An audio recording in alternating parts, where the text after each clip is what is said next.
시청자 여러분 안녕하십니까? 이하원의 뉴스파워. 오늘은 개전 1000일을 넘겨서 이제는 핵전쟁 발발 가능성까지 거론되는 러시아의 우크라이나 침공에 대해서 얘기해 보겠습니다. 먼저 이와 관련돼서 중요한 속보가 들어와서 이걸 먼저 전해드리면서 시작을 하겠습니다.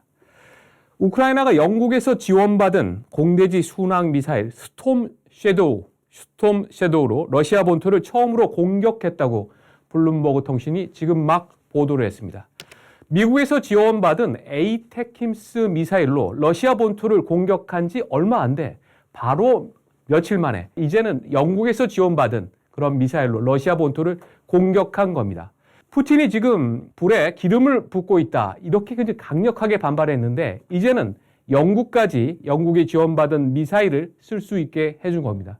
그래서 지금 러시아의 상황은 개전 1000일을 넘겨서 이것도 지금 2년 넘게 3년 가까이 진행되면서 엄청난 희생자가 나오고 세계에 큰 영향을 미치고 있는데 러시아 본토에 미국제, 영국제 미사일이 지금 떨어지는 그런 상황으로 해서 앞으로 또 어떤 상황으로 치닫게 될런지 정말 우리가 주목해 봐야 하지 않을까 싶습니다. 오늘은 이하원의 뉴스파워에서 이 문제에 대해서 집중적으로 다뤄보도록 하겠습니다. 이 지금 전쟁 현황을 보면은 우크라이나 전쟁이 제가 재작년 2월에 조선일보의 국제부장으로 재직하고 있었는데 정확히는 2022년 2월 22일에 시작이 됐습니다. 러시아가 그때만 해도 러시아가 우크라이나 동부 지역의 돈바스 지역을 침범을 했습니다. 물론 이것도 큰 사태였기 때문에 저희가 일면 톱으로 다루고 심각하게 다루면서 이게 2014년에 크림반도에 들어가는 것처럼 돈바스 지역을 침공을 해서 여기를 점령하려고 하는구나 라고 생각을 했는데 바로 이틀 뒤에 2022년 2월 24일에 러시아가 당시 키예프라고 불렀죠. 우크라이나의 수도 키이우를 공격하고 나서면서 러시아가 이 우크라이나를 완전히 병합하려고 하는구나. 이렇게 해서 당시 이제 전면전이 시작됐습니다. 그로부터 거의 이제 3년이 거의 돼가고 있는데 우크라이나 전쟁 지금 끝날 그럴 징조를 보이지 않고 있는데 주목할 만한 것은 최근에 분석을 해보니까 러시아가 우크라이나에서 작년 대비 6배나 되는 그런 면적을 더 확보해 들어갔습니다. 지금 우크라이나 전쟁이 하도 오래되다 보니까 관심에서 조금 멀어져서 러시아하고 우크라이나하고 좀 맞먹게 대등하게 또 전쟁이 벌어지고 있느냐 이런 분석도 많이 나오고 또 그렇게 알고도 있지만 사실을 보면 러시아가 야금야금 조금씩 우크라이나에 진격을 해서 작년보다 6번에 많은 그런 영토를 점령하고 있는 게 이게 통계적으로 나오고 있습니다. 그럼 어떻습니까? 우크라이나 전쟁으로 인해서 지금 전 세계 곡물값이라든가 여러 가지 또 자원들이 이 가격이 올라가면서 인플레이션이 올라가고 해서 피로감이 사실 많이 확산되고 있습니다. 대한민국도 건 예외는 분명히 아닙니다. 그리고 이 전쟁이 장기화되면서 특히 이스라엘에 대한 하마스가 작년 10월에 공격을 해 들어가고 세계에서 두 개의 전쟁이 이렇게 동시에 펼쳐지면서 과연 이게 다른 곳에 또 불안을 부채질하지 않을까 그런 우려가 커지고 있는 그런 상황이라고 할 수가 있습니다. 러시아 같은 경우에는 이번에 우크라이나를 침공하고 들어가면서 절대 여기에 대해서 전쟁이라든가 이런 얘기를 쓰지 않습니다. 특별 군사 작전이라는 그런 표현을 하고 있습니다. 이게 무슨 뜻이냐? 우크라이나는 이전부터 우리 땅이었고 슬라브 민족을 하나로 만드는 것이기 때문에 이건 국가와 국가 간의 전쟁이라는 그런 성격으로 볼 수 없는 거다. 그래서 우리는 유엔 헌장을 어긴 바도 없고 이건 러시아 민족, 러시아 슬라브 민족의 문제니까 너희들은 간섭하지 마라. 이런 기조를 계속해서 이런 기조를 지금 내보이고 있는 겁니다. 그래서 지금 다른 나라 같은 경우에도 글로벌 사우스라든가 조금 러시아의 입장에 동조하는 나라들은 러시아가 하는 행태가 그렇게 마음에는 들지는 않지만 크게 또 반박을 하지 않거나 러시아가 자원을 이런 나라들에게 대주면서 지금 현재까지 이렇게 왔다고 봐야 할 겁니다. 우크라이나의 전황이 지금 이렇게 심상치 않게 가면서 우크라이나의 주요 도시들을 러시아의 군부 같은 경우에는 모두 하나 목표를 정해놓고 공격할 수 있다는 그런 지금 전략을 내보이고 있습니다. 지금 이제 문제가 되고 있는 거는 조금 있다가 러시아의 핵무기 사용 가능성, 이 가능성에 대해서 잠시 후에 집중적으로 좀 제기를 해보려고 하는데, 상황 자체가 우크라이나 전쟁이 처음으로 개전했을 때만 해도 대한민국의 어느 신문도 일주일 만에 이 키우가 함락되고 끝날 것이다 라는 거를 아주 크게 쓰고 또 해서 또 조금 당시 문제가 되기도 했었는데, 러시아 같은 경우에는 자기들이 압도적인 이 군사력으로 밀고 갔을 때 이게 초기에 끝날 거다라고 했지만 우크라이나가 그렇게 생각보다 간단치 않았습니다. 젤렌스키 대통령을 중심으로 해서 뭐 우크라이나의 대응도 여러 가지 문제가 있었지만 우크라이나가 서방의 지원을 끌어내고 또 우크라이나 국민들이 끈질기게 이 대응을 하면서 지금 현재까지 버텨온 상황인데, 지금 현재 보면은 푸틴이나 다음에 러시아의 군부 같은 경우에는 이 전쟁이 장기화되는 것보다 뭔가 결정적인 수단을 통해서 이제 끝내버리는 게 낫지 않느냐, 이런 움직임도 지금 있다고 그럽니다. 그리고 러시아 같은 경우에는 철저히 지금 자기들이 지원을 해주는 다른 나라들, 글로벌 사우스라고 그러죠. 이런 예전에는 이게 제3세계를 요즘은 글로벌 사우스라는 이름으로 얘기를 하고 있는데, 이쪽 나라들에 대해서는 절대적 중립을 지금 요구를 하고 있습니다.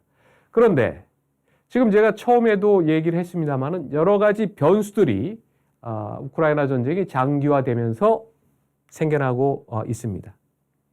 그 중에서 이게 정말 심상치 않게 봐야 될 게 러시아의 지금 북한군 병력이 놀랍게도 지금 1만여 명이 파병돼 있다라는 사실이, 이게 또 하나의 어떻게 보면은 게임 체인저가 될지, 아니면은 이 두 나라가 동시에 또 더 안 좋은 길로 가게 될지, 그런 기로에 서게 됐다라고 할 수가 있습니다.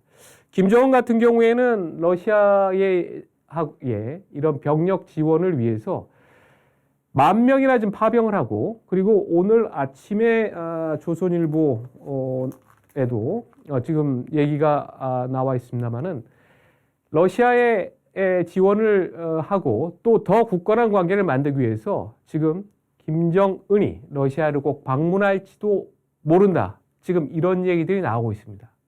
뭐 이거는 이제 외교적 상상력을 좀 더 발휘를 해야 되는 건데, 우크라이나 전선 가까운 지점쯤에 혹시 푸틴하고 또 김정은이 나타나는 그러한 장면들도 우리가 어떻게 보면 또 예상을 해봐야 되는 그런 상황일지도 모르겠습니다. 푸틴이 24년 만에 평양을 방문을 해서 혈맹 관계를 복원을 하고, 여러분들 많이 아는 것처럼 군사적 지원을, 뭐 거기에 여러 가지 수사가 붙어 있습니다. 공격을 받을 경우에는 한쪽이 다른 상대방을 위해서 지원을 한다, 앞에 공격을 받을 경우 이런 전제가 있는데, 불량 국가들이 늘 하는 수법을 보면 자기들이 먼저 공격을 해놓고 나서 공격을 당했다라고 하는 게 늘 있어온 수법이기 때문에 그 앞에 있는 거는 무시를 해도 될 겁니다. 그래서 북한하고 러시아가 6.25 남침 때처럼 또 혈맹으로 가느냐, 이것도 지금 우리가 주의 깊게 봐야 되는 그런 상황이 됐습니다. 그럼 북한의 전략적 의도, 여기에 대해서는 여러 가지 분석들이 많이 지금 나와 있습니다. 10,000명이나 이제 파병을 하면서 북한이 과연 김정은이 바라는 건 뭘까? 제가 최근에 들은 충격적인 얘기는 바로 이런 겁니다. 김정은은 북한군이 러시아 전선에서 더 많이 희생되기를, 죽기를 바란다는 겁니다. 이건 북한에서 넘어온 그런 또 탈북자들이 많이 제기를 하고 있는데, 그렇게 희생을 해야지만 하면 할수록 러시아로부터 받을 수 있는 지원이 더 많을 수 있다는 겁니다. 끔찍한 얘기죠. 자기 나라 병사가 그쪽에 가서 더 희생되기를 바라는, 북한에서 인권이라든가 북한에서의 그 군이 받는 처우라든가 이런 걸 생각해 보면 사실 그렇게 또 놀랄 만한 얘기도 아니라는 그런 얘기도 하나 있습니다. 여기서 오늘 아침에 이제 중앙일보에서 북한군 파병과 관련한 그런 기사를 하나 썼는데 그걸 하나 보면서 얘기를 나눠보겠습니다. 이게 국정원이 지금 우리가 알고 있는 정보라든가 이런 것들은 국정원이 취합을 해서 CIA라든가 러시아의 일본이라든가 또 우방국들의 모든 정보를 모아서 확실한 정보들을 곧장 배포는 안 하고 국회 정보위에 보고를 합니다. 그럼 국회 정보위에서 위원장, 여야, 간사 2명이서 이 정도는 우리 국민이 알아야 된다. 이건 필요하다라고 해서 정보를 내보내고 있는데 어제도 국회에서 그런 상황이 있었는데 그 상황 중에서 제일 눈에 띄는 거는 이제 바로 이런 얘기입니다. 북한군이 이런 러시아 특수부대에 또 이렇게 배속돼 가지고 활동을 이게 무엇을 뜻하냐면 북한이 파견한 부대가 적어도 그냥 일반병 부대라기보다는 가장 또 뭐라 그럴까 용맹스럽다 이 뭐 북한군에게 그런 표현을 쓴다는 게 조금 어울리지는 않는 것 같은데 가장 최첨단의 무기를 가지고 훈련을 잘 받은 정예 부대를 파병을 했다는 그런 증거가 아닐까 싶습니다. 그래서 그런 부대 러시아의 그런 능력을 갖춘 부대에 배속이 돼서 활동을 할 거라는 것인데 과연 북한군이 지금 속속들이 이런 움직임이 하나하나 나오고 있는데 이들이 이 우크라이나하고의 그 진짜 뭐 백병전도 벌일 수가 있고 또 아니면 특수부대니까 또 우크라이나 전선을 뚫고서 또 진격을 할 수도 있고 있는 이런 상황이라서 지금 이걸 CIA와 또 우리 국정원도 아마 여러 가지 그 전황을 파악하려고 하고 있는데 이게 과연 어디까지 갈 것인가? 우리가 지금까지 어제 국정원의 이 국회 보고까지 다 같이 한번 보면은 북한이 예상보다 조금 우리가 더 생각했던 것보다 더 깊이 러시아의 우크라이나 침공에 더 들어가 있는 거 아닌가. 그래서 김정은이 또 러시아에 가는 그런 방안까지도 지금 거론되는 것 아닌가. 그리고 우리가 알듯이 지금 내년 1월에는 트럼프 대통령이 미국의 47대 대통령으로 취임하는데 바로 그 전에 트럼프는 어떻게 해서도 우크라이나 전쟁을 종결시키겠다고 했기 때문에 그 전까지 쉽게 말하면은 땅 따먹기식의 영역을 더 영토를 확보해야 되는데 바로 그러기 위해서 북한군이 또 러시아가 더 세게 움직이고 있지 않나 조금 더 우리는 긴장을 해야 되지 않나 그런 생각이 듭니다. 여기서 미국이 지금 지원을 하고 벌써 우크라이나가 이 미사일로 미국의 미사일로 러시아 본토를 공격해서 지금 미국에서조차 논란이 되고 있는데 트럼프 행정부에 들어갈 인사들 같은 경우에 트럼프 캠프에 있는 인사들은 바이든 대통령이 미친 짓을 하고 있다. 바로 레임덕이고 물러날 대통령인데 왜 이런 짓을 하느냐라고까지 아주 격하게 지금 반발을 하고 있습니다. 이 에이테킴스 미사일이라는 게 지금 이 장거리에 그 정밀 타격하는 시스템인데 자, 이 정확성과 다음에 강도에 있어서는 지금 현존하고 있는 시스템 중에서는 가장 앞서 있는 걸로 나옵니다.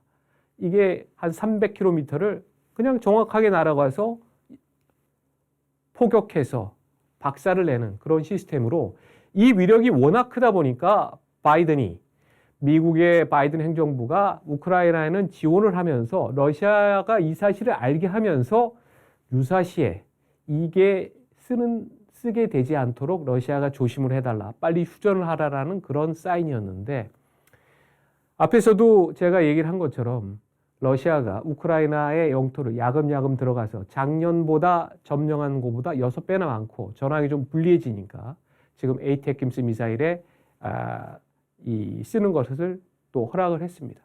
또 거기에서 지금 영국도 비슷한 무기의 사용을 허가를 했는데 이 에이테킴스 미사일의 이 사용 허가로 지금 또 어떤 상황이 펼쳐지게 될지 이거는 정말 알 수 없는데 지금 군사 전문가들이라든가 다음에 이쪽에 또 관심이 많은 사람들은 우크라이나 전장 같은 경우가 지금 모든 새로운 무기라든가 여러분 드론으로 지금 우크라이나가 이 전차를 뭐 수백 대라고 그러고 누군도 수천 대라고도 하는데 그거를 박살내고 하는 장면에 대해서는 제가 이전에도 설명을 해드린 바가 있습니다. 그만큼 지금 새로운 무기 또 기존에 어떤 갖고 있던 뭐 재고품이랄까 그런 무기들이 사용되는 하나의 이제 실험장이 된다 그럴까요? 그렇기 때문에 또 그런 측면에서도 지금 상당히 주목받고 있는 이런 상황인데 바이든 행정부 같은 경우가 저는 이런 결정을 내리리라고는 사실 전혀 예상을 못했습니다. 왜냐하면 바이든 행정부가 이런 에이테킴스 미사일의 사용 허가를 내는 것 자체가 이게 어떤 결과를 가져오고 또 푸틴이 어떻게 나올지에 대해서는 충분히 예상을 했었는데 바이든 행정부의 이런 전략적 의도는 무엇일까? 트럼프 행정부에게 트럼프가 지금 뭐 대통령의 취임도 안 했는데 벌써 뭐 세계는 트럼프에게 모든 걸 맞추고 있고 또 트럼프는 지금 현 상태에서 들어가자마자 이 전쟁을 종식시킨다는 거기 때문에 조금이라도 우크라이나에게 유리한 상황을 만들도록 이렇게 했을까? 여러 가지 좀 계산이 있는데 거기에 대해서는 좀 더 두고 봐야 하지 않을까 싶습니다. 트럼프와 우크라이나 이게 앞으로 우리가 트럼프가 1월에 취임하기 전에 여러 가지 또 정책을 내놓고 할 텐데 이게 앞으로 우리에게는 굉장히 중요하게 다가오고 트럼프 같은 경우에는 워낙 뭐 허풍이 많은 사람이고 또 과장법을 많이 쓰는 사람인데 하루 만에 종결시키겠다. 뭐 어떤 자리에서는 내가 뭐 몇 시간 만에 종결시키겠다. 끝낼 수 있다라고 이렇게 얘기를 해왔습니다. 그리고 내가 대통령이었다면 우크라이나 전쟁은 일어나지도 않았다. 핵을 가진 사람들하고는 잘 지내야 된다. 또 이런 얘기까지 트럼프가 얘기를 해왔습니다. 여러분 어떻게 생각하십니까? 트럼프가 과연 취임하자마자 곧장 몇 시간 만에 또는 하루 만에 종식시킬 걸로 그렇게 생각을 하십니까? 가장 유력한 시나리오는 일단 공화당이 미국의 상하원을 모두 장악을 하고 있고 또 트럼프가 이번에는 트럼프 일기 때는 국방장관의 이제 미친 개라는 별명이 있을 정도로 국방에 대한 확신이 있고 직언을 하는 매티스 국방장관이 있었고 아주 신중한 틸러슨 국무장관이 있었습니다. 그런데 이번에 국무장관, 국방장관이 되는 사람들은 대한민국의 외교안보 전문가들은 듣도 보도 못했던 사람들이고 미국에서도 정말 거론되지도 않았던 사람들인데 자기에게 충성스러운 사람들만 임명을 했습니다.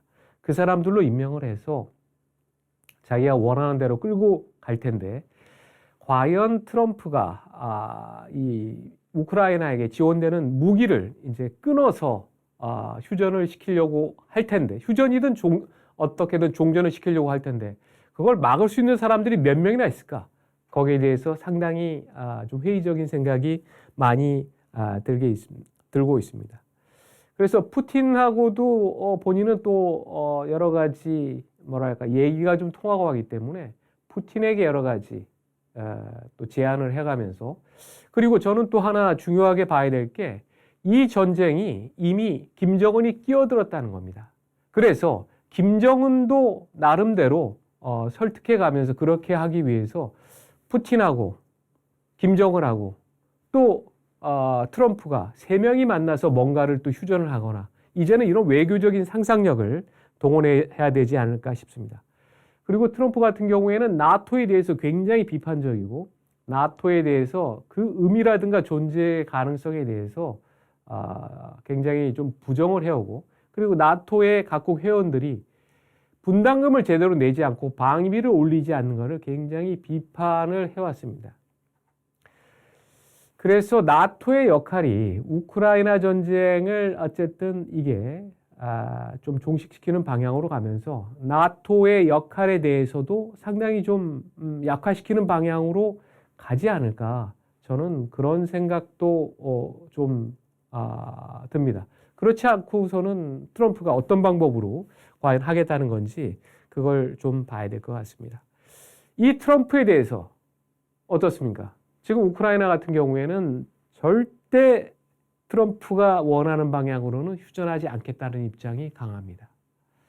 이는 마치 보면 6.25 전쟁이 났을 때 이승만 대통령이 빨리 휴전을 시키려고 하는, 당시 아이젠하워 대통령 같은 경우에는 1952년에 대통령 선거에서 한국 전쟁을 내가 종전시키겠다, 끝내겠다고 그렇게 공약을 해서 당선이 됐습니다. 그래서 어떻게든 빨리 휴전을 시키려고 해서, 그래서 남북이 또 분단된 또 하나의 먼 그 원인도 되고 했었는데, 그때 이승만 대통령 강하게 반대를 했습니다. 방공포로도 석방도 하는 식으로 저항도 했었지만 결국 휴전이 됐었는데, 그래서 저는 우크라이나 이 문제에 대해서 우크라이나는 남의 일이 아니다. 이게 79년 전에, 이게 수십 년 전에 바로 대한민국의 그런 모습이 아니었을까라고도 생각이 됩니다. 그런데 지금 흐름의 방향은 전 세계가 워낙 지쳐있고 또 트럼프가 들어서면서 휴전을 시키겠다고 해서 그런 방향으로 가고 있는 현실. 이 문제는 나중에 또 한번 얘기할 기회가 있었으면 좋겠습니다. 대한민국이 우크라이나 문제에 대해서 저는 적어도 다른 나라하고는 다른 접근법을 가져야 되지 않느냐, 이제 그렇게 생각을 합니다. 러시아 같은 경우에는 트럼프의 이 휴전이라든가 종전을 시키는 방안에 대해서는 겉으로야 뭐 이렇게 하지만 뭐 이건 자기들이 먼저 하고 싶어 하는 건데 트럼프가 나서서 해주니까 나쁠 게 없습니다. 이미 2014년에 당시 오바마 행정부의 좀 우유부단한 정책을 틈타서 크림반도를 자기 것으로 다 만들었습니다. 그리고 거기에 대해서 전 세계가 특히 오바마 행정부 같은 경우에 문제가 생기는 걸 싫어했기 때문에 그냥 자연스럽게 러시아 영토가 사실 편입되고 말았습니다.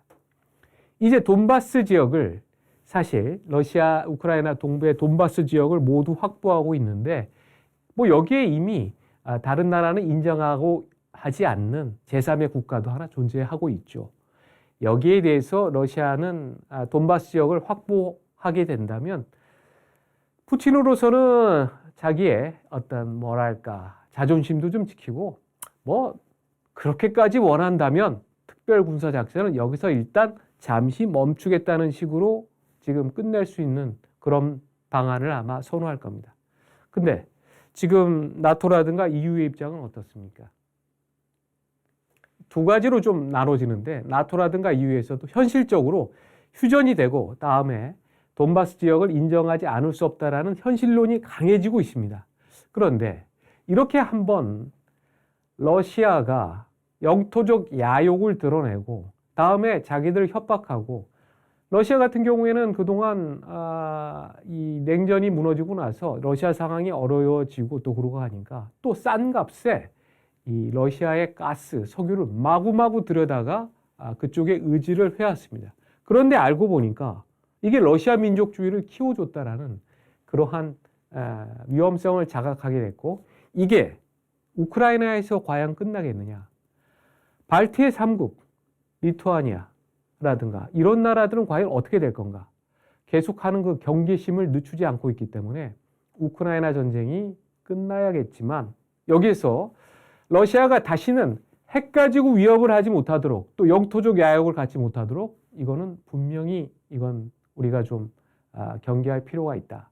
이렇게 지금 얘기를 하고 있어서 나토하고 EU의 입장이 과연 어떻게 될 것인가, 여기에 대해서는 조금 우리가 지금 더 생각을 해봐야 될 것 같습니다. 자, 이제 지금 한 시작한 지 35분을 지나고 있는데 한 5분에서 10분에 걸쳐서 러시아가 지금 이 말도 안 되게 핵전쟁을 위협하고 있는 이 상황의 심각성에 대해서 좀 얘기를 해보려고 합니다. 조선일보가 이 문제에 대해서는 사설도 쓰고 또 기사를 썼는데, 일단 그 화면을 먼저 보고 얘기를 하도록 하겠습니다. 지금 나오는 사설은 조선일보의 사설인데, 자, 우리가 지금 심각하게 생각해야 될 거는 바로 이런 겁니다. 러시아는 유엔의 안보리의 상임이사국입니다.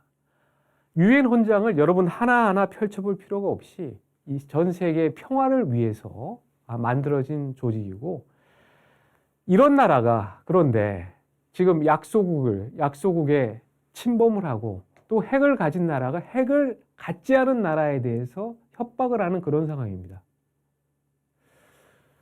중요하게 지금 봐야 될 게, 자, 러시아가 지금 최근에 한 게 어떤 겁니까? 러시아가 핵 교리를 이거를 바꿨습니다. 하루아침에 바꿔서 핵을 가지지 않더라도 핵을 가진 나라로부터 어떤 지원을 받을 경우에 그 나라를 공격할 수 있다라고 명문화해서 규정을 만들었습니다.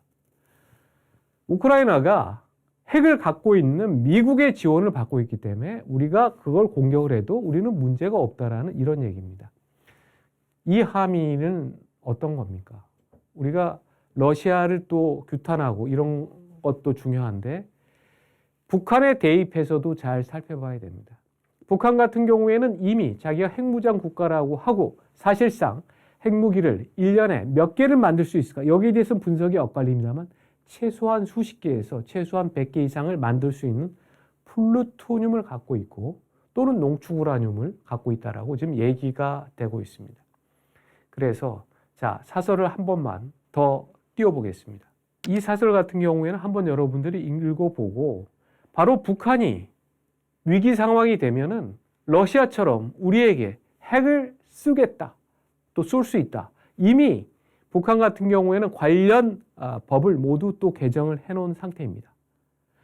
그런데 지금 우리나라의 대한민국은 어떻습니까? 지금 완전히 국론은 분열돼 있고 우크라이나에 대해서 무슨 참관단 보낸 것까지 이걸 갖고도 지금 뭐 국방장관을 탄핵하겠다고 하는 그런 터무니없는 얘기를 하는 지금 정당이 있는 상태고, 다음에 여기에 대해서는 국가의 어떤 하나의 의지도 모아지지 않은 상태고 내부적으로도 너무나 어지러운 그런 상태입니다.